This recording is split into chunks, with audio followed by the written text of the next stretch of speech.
morning guys! Ayan, andito na tayo ngayon sa Da Nang, Vietnam. So, ang gagawin natin ngayon ay mag-room tour. Kahit maliit lang yung room dito. I-check natin ang room dito. Sobrang ganda. Hindi na namin na-vlog kagabi kasi gabi na kayo dumating. Hindi na namin na-vlog dahil sobrang pagod na and we want to rest na din.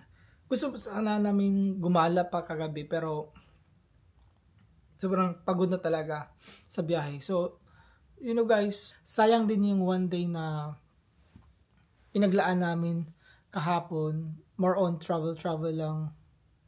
So, sayang din. So, ngayon, marami tayong mga activities na gagawin guys. So, abangan nyo. Ayan. For now, mag-room tour tayo. Alright, so saan tayo magsisimula? Okay. And 1, 2, 3, go! Alright, ayan guys, dito na tayo ngayon sa pintuan, banda. Ito yung hallway, papunta sa bed. And sobrang laki ng room guys, sobra. And then, ito yung toilet. I-on natin. Ayan, i-on muna natin. Ito yung switch. Ayan. So, pasok tayo. Laki ng bathroom nila, guys. Ayan. Ito yung sink nila. Sobrang ganda. Ito, shag. Ayan. Laki ng salamin. Look. Grabe, ang laki ng salamin. And guess what? This is the bathtub. Yo! Ganda. Tapos habang nagsha-shower ka, ayun ang bed. Yan ang bed, guys. So, pwede kang mag-careless whisper dito. And then, may mga towels sila. Hindi mo talaga ito makukuha kasi may mga pangalan M. Kasi pangalan ng hotel is M Hotel. And then, nakaseparate yung, nila, yung toilet and bowl. Okay, ito yung toilet nila. Bali, ito yung first na close. I-open mo lang siya dito. Yan. Yan.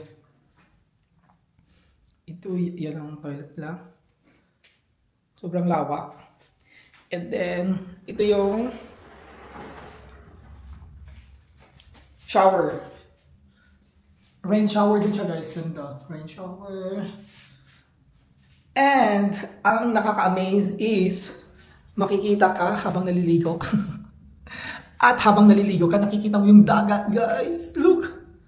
Habang naliligo, nagsha-shower ka dito. Ganyan.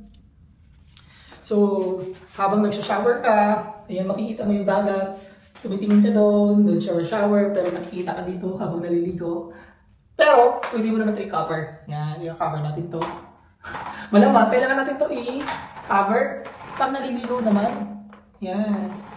Hindi pa sa'yo, Yan. Siyempre, kailangan natin to. Naliligo. Kailangan natin ng privacy. So, ayan guys. Sobrang ganda habang naliligo ka, tingin ka sa dagat. Iba talaga ang effect ng dagat guys kung nakikita mo. Alright. So, ito na. Yung bathtub nila. Sobrang laki. Amazing. Hindi siya glass. Marble. Parang siya wood. Ganda. Kasya ako dito. Ay, pwede ka magsuswimming. Oh, yeah. Tapos magwawain-wain. Itatry natin ng batang nila dito guys. Susubukan. Itatry natin kasi para masulit naman yung bayad namin. Alright. Sa mga nagtatanong ng exact amount, magkano binok namin. Actually guys, maraming mga mura dito sa Da Nang, Vietnam. Merong mga $60. Merong mga $100. Basta mura lang talaga siya dito sa Da Nang, Vietnam. Ilalagay ko dito yung amount, price amount ng binok namin good for 5 days and 4 nights. 5 days and 4 nights. Nakikita more on $400 for $400 something like that. Alright, dito na tayo sa ating ating bed, queen bed. No, that is not queen bed, that is king size bed. Yan. So, ganda. Tapos makikita mo naman yung dagat dito. Wow. Tapos pwede ka mag-upo dito. Pwede ka umupo. Ayan. Habang magmuni-muni. Tapos katabi mo isang building din. Tapos meron din silang sofa. Ayan. Ang laki din ng sofa, guys. Sobrang laki ng room. Tapos may complimentary na fruits. Ayan. Tapos meron din window dito. Ayan. Pwede pala ito ma-open.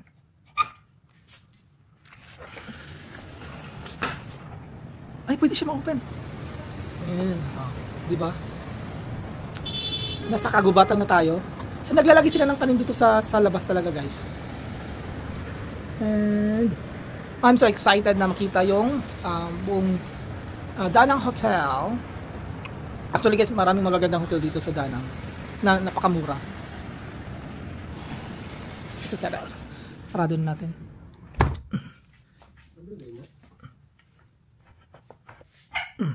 Actually, guys, maraming mga murang hotel dito sa Danang, Vietnam. So, ito na yung room tour dito sa M Hotel Danang, Vietnam. So, mamaya ipapakita namin yung breakfast area nila. Tapos, then yung, ano pa ba? Yung pinakamaganda nilang infinity pool. I'm so excited to use that pool. So, yun nga, yung gym nila. I-check din natin. So, abangan nyo, guys. Alright. Thank you so much. Please don't forget to subscribe our YouTube channel, RHTV. Subscribe na. So, ang itinerary namin ngayon is mag-day tour. Day tour muna, and then, mamaya, night tour. Yun ang itinerary namin. Hindi masyado kaming naglagay ng maraming mga itinerary kung ano lang gusto naming puntahan. Because we came here to relax, to chill. Yun, so to relax lang talaga. Hindi yung dapat mapunta namin yung lugar. Ganyan. We came here to relax and to chill. Alright, guys. Bye! See you later.